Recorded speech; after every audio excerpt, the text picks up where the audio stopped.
Technology. I literally just tried to do this video about 20 seconds ago, and for some reason my phone just completely kicked me off the video. Thought it was actually going pretty well, pretty good flow to it. It just decides to kick me off. But well, let's have another go at it. This was a game we were all waiting for. Manchester Derby. Would it be 7 losses out of 9 for Manchester United? Would it be a draw and effectively hand the title to Liverpool? Or would Manchester United win and certainly hand the title to Liverpool? So much at stake in a must-win game for both clubs. One looking to retain their title for the first time in 10 years. The last time to retain the title, the last team to retain the title was Manchester United. The other looking to finish in the top 4 and still firmly sitting in 6th spot.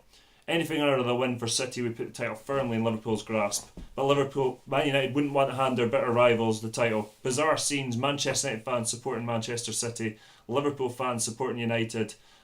And so we'll get right into the game now. Loose play by City. Rashford was almost away, but company checked him for the yellow card. Early pressure from the home side. Manchester United started the game pretty well. Effort from Pogba, dealt with by Ederson. Both teams produced some really poor passes in early goings. Kyle Walker in particular putting the ball out of play twice. David Silva finds Sterling, who takes a shot, deflects off Smalling, could have crept in, but De Gea gathered. Fred with a long range effort, quite a long way wide. Pogba played a brilliant pass into Lingard behind the City defence. Difficult one for Lingard, though, a really difficult finish for him. Brilliant ball by Pogba, though. Bernardo Silva had an effort at goal after being found on the edge of the box. United almost countered. Lingard played Rashford through, who did look offside. The linesman didn't blow for it, but Ederson is cleared up there anyway. Rashford was causing City all sorts of problems in the early goings. Long range effort, not far away.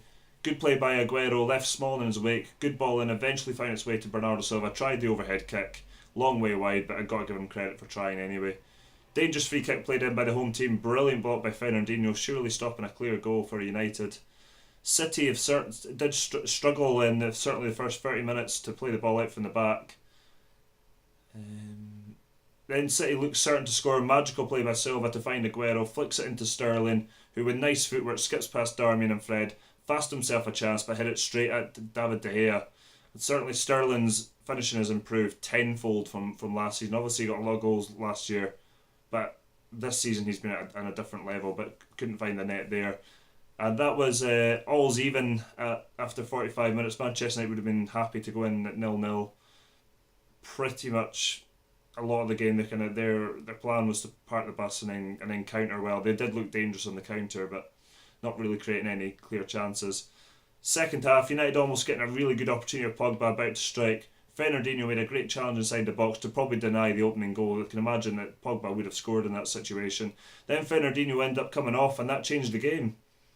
Sané came on to go into the position where where Sterling was. Sterling switched to the right, which is where Bernardo Silva was. And then Bernardo Silva moved back to where Gundogan was, and Gundogan moved into defensive midfield, which was where Fernandinho was. So a real reshuffle. But it was a reshuffle that paid dividends, huge dividends.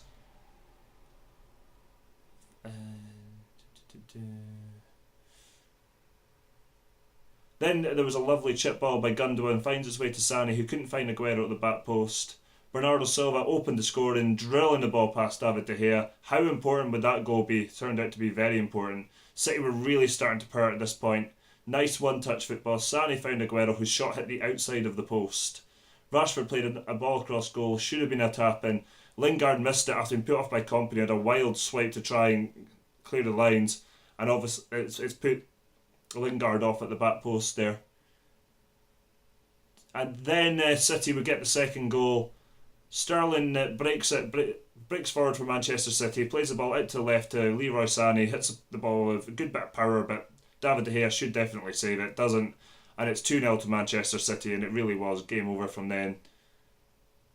And let's see, then they brought on Lukaku, they brought on Alexis Sanchez as well, Martial, they didn't really do too much. Lukaku gets a shot off, Ederson doesn't deal with it, but the ball hit off Lingard to go harmlessly behind.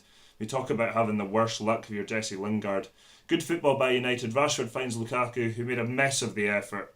Really did. Played across goal by Rashford. It was good play by United to get into the situation, and Lukaku completely fluffed his lines. Bernardo Silva played a ball over top, which Smalling's plays off Sané. Could have gone anywhere. 3 games to go now.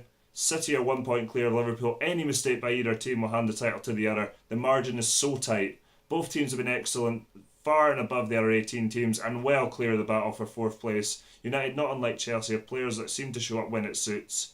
A long way off the top two in terms of where the standards that Manchester City and Liverpool have set this season, and that goes for all the other teams in the top four. Tottenham been very good recently. They are in the Champions League semi-finals, and since they've got a new stadium, they've looked very formidable there. I don't even know if they've conceded a goal there yet. Don't think they have. They might actually have conceded in that first league game they played there. They've been playing at Wembley before that. Arsenal been very good at home, although they lost against Crystal Palace there at the weekend, and tonight got humiliated by Wolves.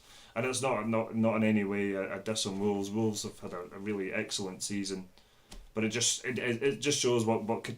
I think it was Gary Neville that said no team wants to finish in the top four. Chelsea are holding that fourth spot at the moment. Tottenham are third, Arsenal are fifth, and Manchester United are sixth. Crucial game on Sunday with Manchester United and Chelsea for the top four position. The next game is Liverpool and Huddersfield. Another must-win for Liverpool for sure. You would expect them to win that game, but the margin for error is so tight